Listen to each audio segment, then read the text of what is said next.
All right, y'all, man, what's going on today, man? I'm with a special guest right now, Go ahead and introduce yourself, man. My name is FlyGuy, man. FlyGuyTruccerBoi. All right. So how long have you been trucking for? How long I've been trucking? I've been trucking about 8 years. Been an owner for about 3 years. Okay, so how has it been a owner-operator? As far as being an owner-operator, it gives me freedom. I love my freedom. I can go and choose. I can come and go as I choose. You know what I mean? Do when I want to do it. You know what I mean? It's harder because you got to do everything yourself. Everything's on you. You know what I mean? You're your own boss. So, you know. That's right. I mean, what exactly do you want to know about being an owner-operator? I love it. It's got its up days and its down days, but I do love it. Okay, so what would be the best advice you would give a new up-and-coming trucker that wants to be an owner-operator? What would be the advice that you would give them starting their own business? Well, I would say if you was in the game for a little while, for being a company driver, and you had a good amount of experience under your belt, maybe 2 years or better, you know what I mean? 2 years is not a lot, but it's enough to get in the game yourself and just know a little bit as far as driving is concerned. Maybe a little bit over the road, some local. Over the road is cool, but local is where it's at, because that's where you're gonna learn how to back up and park and all that, go into tight spaces and stuff like that. But my advice is do it. Do it. You know what I mean? Don't nothing come to a sleeper but a dream. A lot of people, where they fall short is they listen to other people. You know what I mean?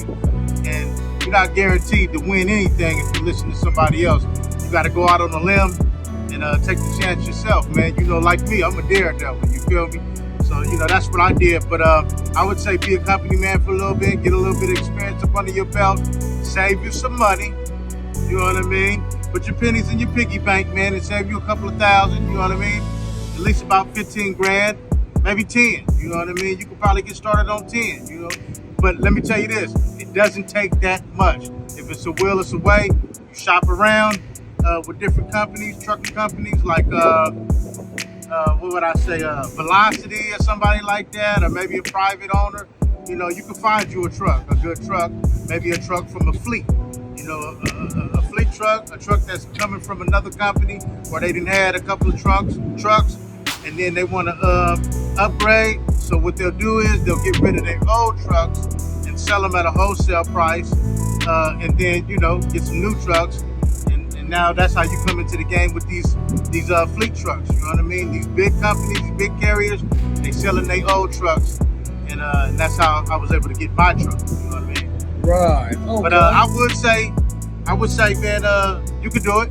You could definitely do it. The rates is not good right now, but hey, man, if it's a will, it's a way. I see so many drivers around here, man, so many owner-ops, man, and they pulling different loads, various loads. So it's out here, man. You just got to find it. It's called networking.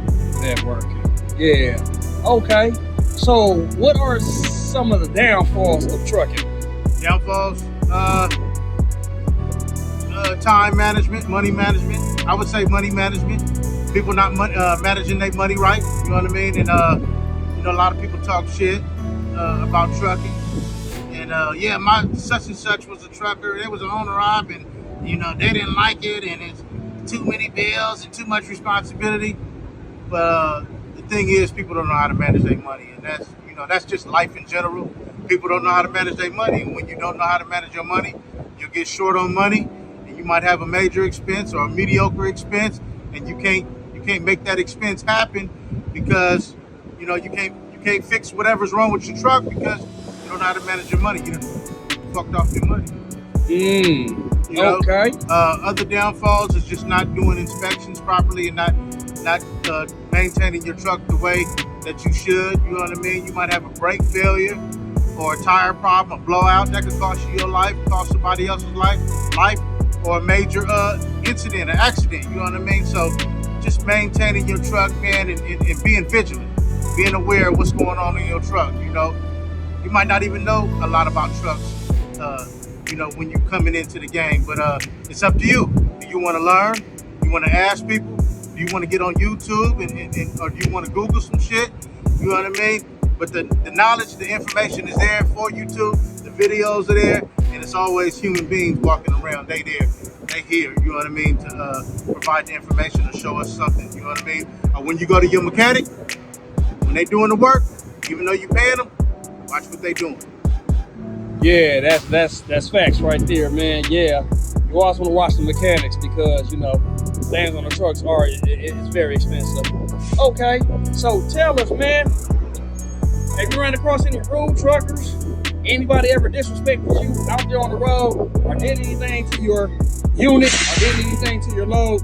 Being out here on the road the last 80 years of you trucking? That's crazy that you asked, because I was in Iowa one time, and it was a snowstorm, and you know, you got truckers, man, that'll come behind your truck, your trailer, and you know, disconnect your trailer from your truck, and then if you're not properly doing the inspection, you pull off, you drop that load or drop that empty. I've seen that done. You know, that's just the things that haters do. You know, you might have a hater, or you might get into an argument with somebody a couple of exits down the road, and then y'all pulling into the same truck stop. They ain't forgot who you are. They ain't forgot your truck. They wait for you to go to sleep in the wee hours. You might have a reefer running, loud as a motherfucker. You know what I mean? Yeah. And you ain't gonna hear nothing. They gonna come by your truck and tamper with it. You know what I mean? Yeah. So yeah, I done seen that. You got some janky cats out here, man. It's like the jail system or the prison system, man. You gotta always stay vigilant, man. Watch your motherfucking back out here, man. Cause these cats is dangerous, man. You understand me? Yeah. But you know, it is what it is, man. That's a part of life, man. Okay. So, as an owner operator, would you prefer to run teams with somebody, or would you prefer to stay solo? Good question. I itch to stay solo. I'd rather stay solo, man. I had an experience, and I had a cool co-driver when I first started out. I had an experience where I had a co-driver, and I just wasn't pleased with somebody being on the truck with me all the time. Good dude, man, good hygiene or whatever, but I wanted to be by myself, man. I like to be a solo cat. So what I did was, and I was with CR England, and they make you drive teams. But what I did was, I said, hey, dude, I want to be by myself. I know you want to be by yourself. So, hey, get on the internet, see who's hiring. And the first job available, man, they're going to send a Uber or something, a Lyft or a taxi to you, pick you up, man, and you go to your orientation and do what you got to do, man. He did it. Next thing you know, we in El Paso getting some barbecue. He like, hey, man, my ride is here. And I'm like, cool. I call my driver manager. I'm like, hey, I don't know where my driver at, my co-driver. She like, oh, man. I said, well, looks like I got to go by myself. It sounded like you didn't want him in a truck. Hey, man, she said, well, you've been doing good this far. We're going to let you go. And that's where it all started. That's right, man. That's right. Okay. So, yeah. One time we was in the snow, man, and he didn't fan his brakes right, man. You know, and we was coming off an off ramp, and he wouldn't slow his ass down, and we almost went down the off ramp and onto another off ramp and off the side of the off ramp. So yeah, I'm cool on the co-driver shit. Ain't nothing to play with. Go ahead. Yeah. I had something like that happen to me like that too. Solo is always better. But yeah, what I want to ask you was, Fly Guy, tell us, man, how was it getting your first check as an owner operator? And was it like a large check where you was like, oh, I can do a lot with this money right here? I first started out with a company called American, and my first check was probably about $7,000 as an owner. Fuel wise though, I probably spent about a good 1,000 and some change. So I probably ended up with late 5,000. You know what I mean? Almost close to 6,000. That's good profit. Mid 5 or something like that. You know what I mean? So that was my first check. I didn't hit 10,000 with Amazon. It wasn't these last 2 years, but I have hit 10,000, 11,000 with Amazon.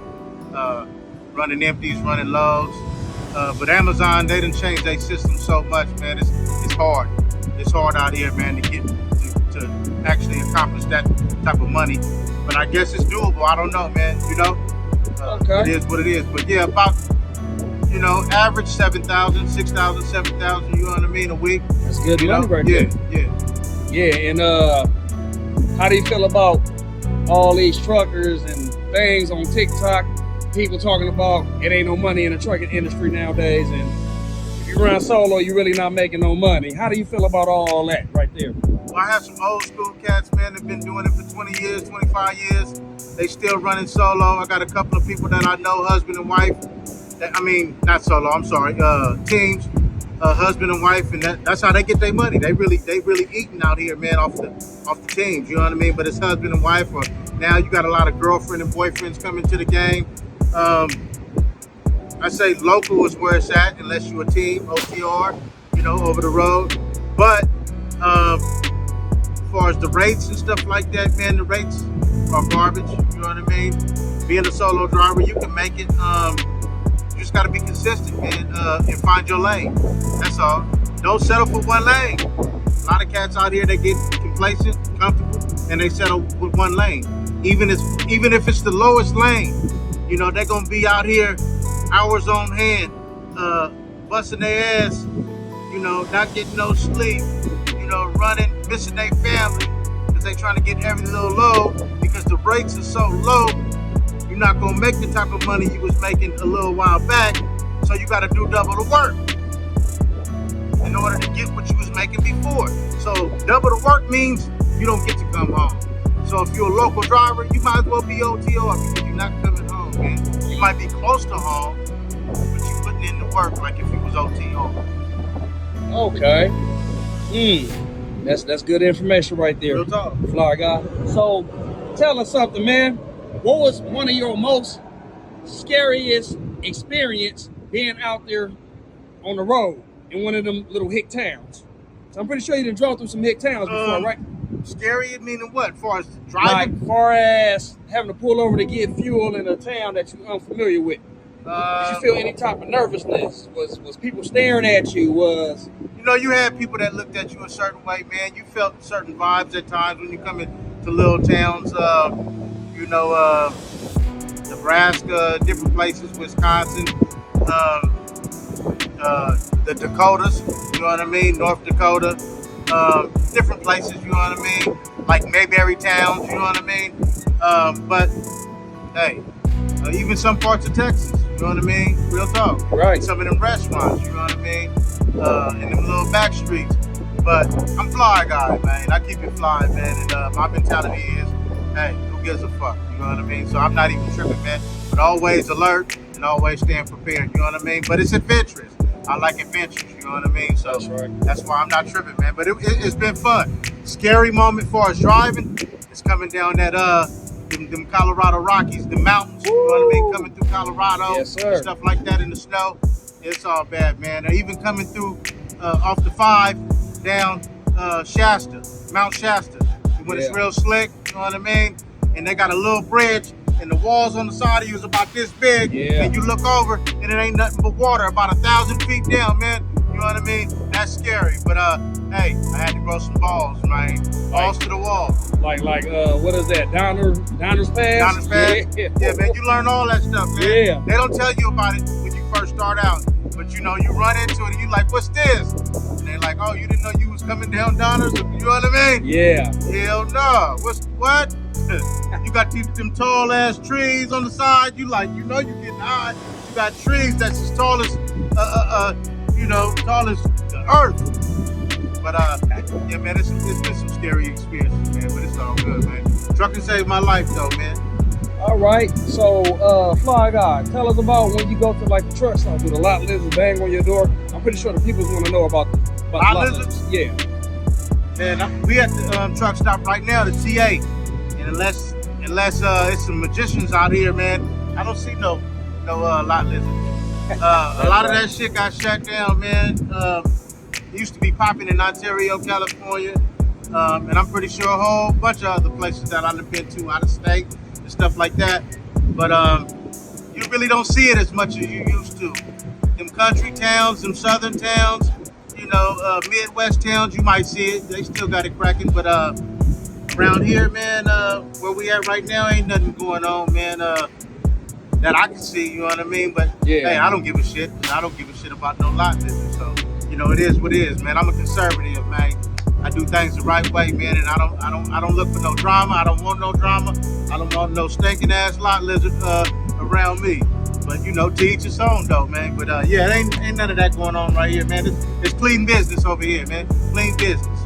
All right, FlyGuy. Okay, so last but not least, we'll go ahead and bring this interview to a close, but I have one last question. What's that? If you had to choose out of running loads for a broker, or would you prefer to run contract loads?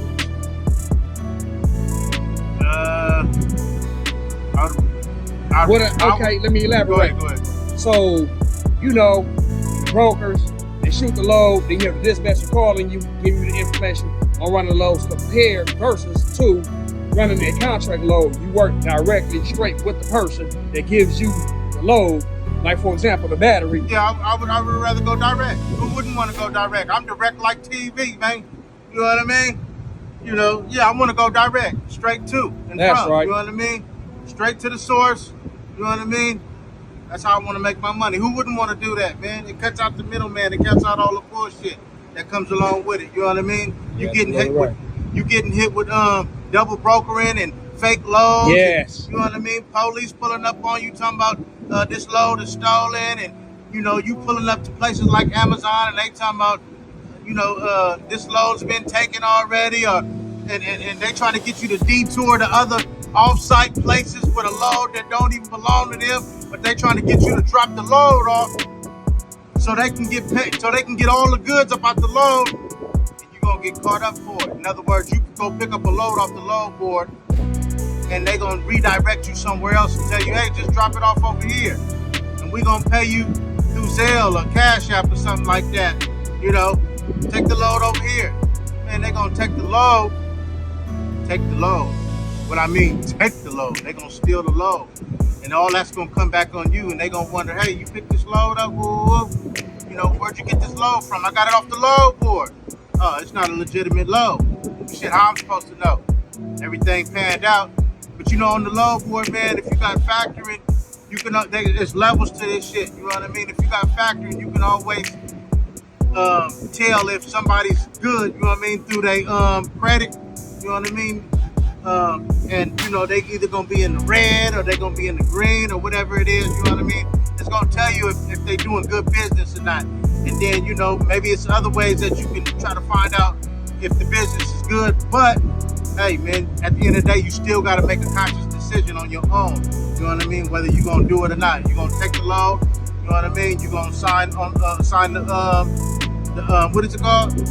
Start with a C. You're going to sign the paper. The bill of lading? Yeah, but what's that paper called? I don't know. The itinerary. Oh, okay. You know what I mean? Yeah. Sign that thing, man. Once you sign it, it's yours. You know what I mean? But hey, man, this money out here. I had a cat that I ran into today. He said, "Man, hey, Fly Guy, you don't remember me?" I said, "Shit, no, but your face looks familiar." You know what I mean? I've been knowing him, probably OTR or something like that, JB Hunt or something like that. He said, "Yeah, man, I remember you, man. You was the tough guy on the yard." I started laughing, man. So I got a reputation, not for being tough, but you know, I just hold my own. But I meet people everywhere, man. But the whole point to that is, he told me he was an owner-operator for a little bit and he gave up. So now he's selling his truck. He got discouraged, man. Guess what? We still running. That's right. People selling their trucks, we still running. Come on, man, you can't give up. You can't give up. Right. You can't give up, man. But you know, to each his own, man. More power to the young man, dude. The young man, and need some blessings to him, man. I hope he moved on to be a company driver. Hey, more power. Maybe he'll get him some more money, find a new lane, and get back out here on his own, man. But it's all about this corner rock shit. I don't take nothing from the company drivers. We was all company drivers at first for the most part, and that's how we got where we are. We studied the game, you know what I mean? Wrote everything down on the memo. I put everything in this memo, you know what I mean? Got some game, and here we are in this lane. You dig? There it is, right there, ladies and So gentlemen. we're moving right now. All right. This is the batteries right here. Yeah. So it's all good, man. Hey, man. Fly Guy Trucker Boy, and this is Fly Guy Trucker Boy TV.